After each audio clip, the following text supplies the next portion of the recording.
Hi everyone, thanks for coming back for part 2. I have a lot more that I want to talk about concerning the signs in the heavens, but I just wanted to go back to the Bible codes for just a minute and just share another table. And this is the one that I did earlier where I put in summer, start, Leo, lion, and I added the words Dan and Judah, and I just wanted to show you how those come up.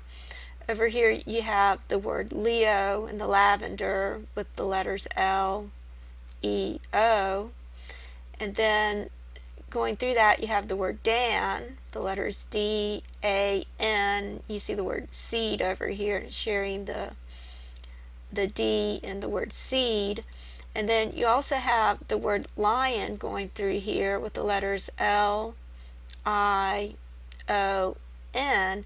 And so Dan is also sharing the N in lion.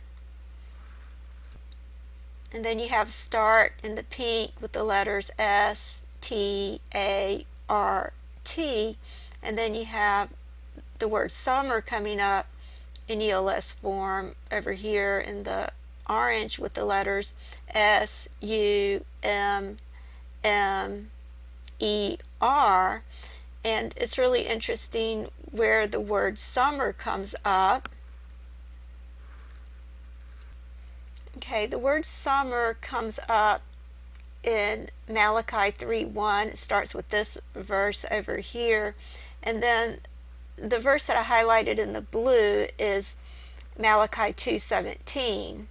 And over here it says, "Ye have wearied Jehovah with your words, yet ye say, wherein have we wearied him? In that ye say, every one that doeth evil is good in the sight of Jehovah, and he delighteth in them. Or where is the God of justice?" So that's really interesting how this comes up, because in Genesis 2:17 is where it talks about the tree of knowledge of good and evil. This is what began the curse. And then over here it's saying, where is the God of justice? And the word Dan means justice. It's the word judge in the Hebrew. And beginning in verse 16 in Genesis 49 is where it says Dan shall judge his people as one of the tribes of Israel. And over here this is talking about Jesus, but then it's also saying Dan shall be a serpent by the way, an adder in the path that biteth the horse's heels. So in my last video I showed how Dan is the lion's whelp. He's the judge that will judge his people and bring justice. But Dan is also the serpent, because there's always a good and an evil. And this is coming up in verse 17. Okay, and it's in Malachi 2:17 where it says, where is the God of justice?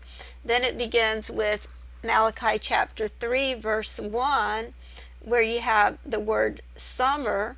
And over here it's saying, behold, I send my messenger, and he shall prepare the way before me, and the Lord whom ye seek will suddenly come to his temple, and the messenger of the covenant whom ye desire, behold, he cometh, saith Jehovah of hosts. Okay, and this is a parallel of John the Baptist, where it's saying he will send his messenger to prepare the way before me. But in the end times this would also refer to the bride. And over here it says, the Lord whom ye seek will suddenly come to his temple, and the messenger of the covenant. And over here it says, whom ye desire, behold, he cometh, saith Jehovah of hosts.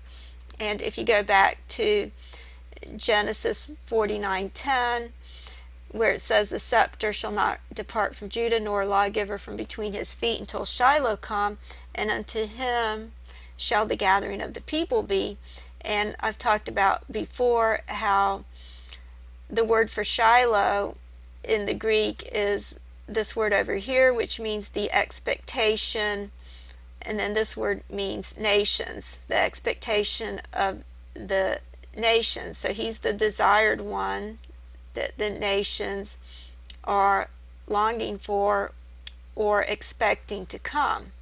And this is also the meaning of the word coma, which is the constellation Coma Berenices, which I want to talk a little bit more about. But I talked about this last year, how the word coma in the Hebrew means the desired or longed for.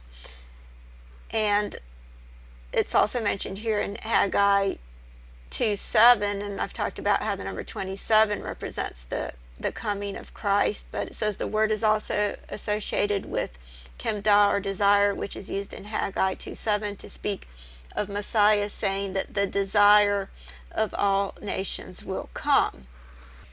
Okay, this is the constellation Coma Berenices over here, and I've talked about before how I believe this represents the capstone. It's just an angle, and if you go along the ecliptic plane, which is over here, you see Virgo and Leo, and if you extend it out, you see that it forms a triangle or a pyramid.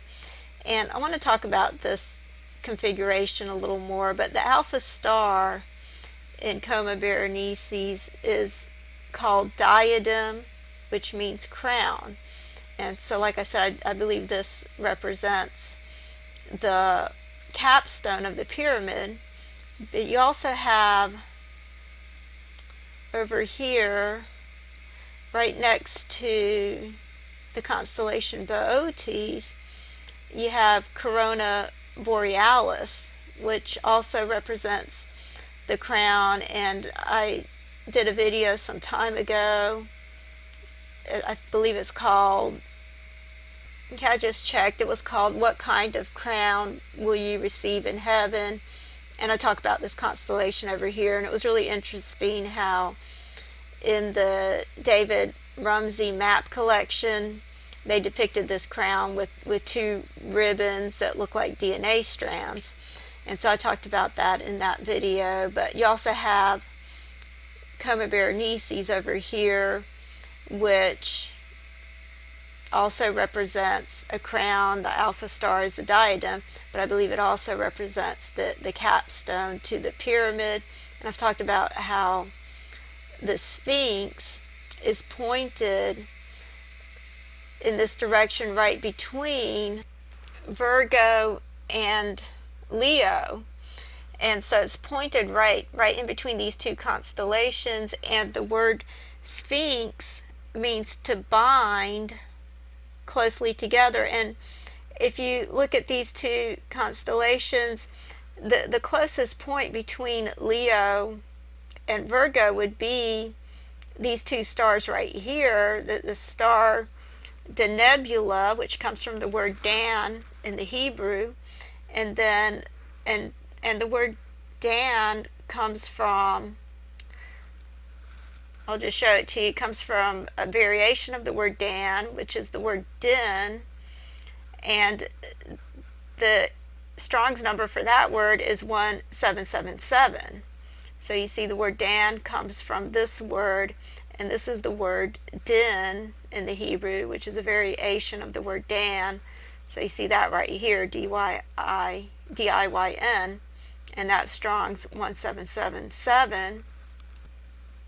And this is the star Denebula. So it comes from the word Dan and the word Bo, which means to come. And the word Dan comes from the Strong's number 1777.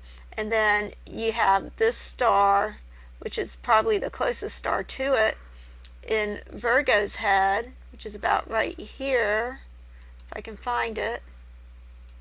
Let me try to zoom in. Okay, you can see that right here. It's HIP 57779, and as you can see, that's probably about the closest these two constellations come to each other, Leo and Virgo. So this would be the point where they bind together. And so when you zoom this back out,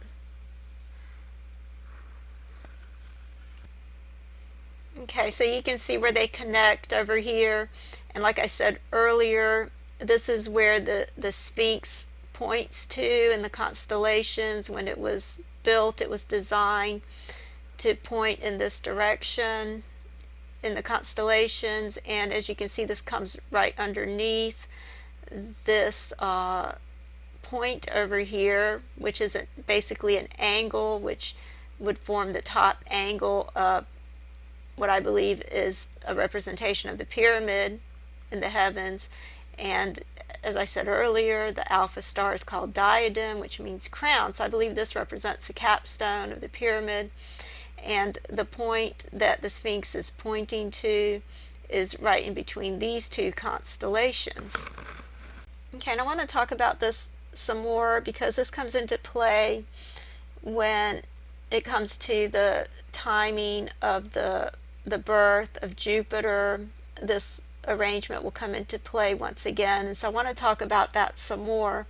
But first I want to go back to this comet over here, which represents Lucifer, and as you can see, it's in the constellation Virgo on the 23rd, but as I had mentioned earlier, it's actually in Leo during the time of the eclipse.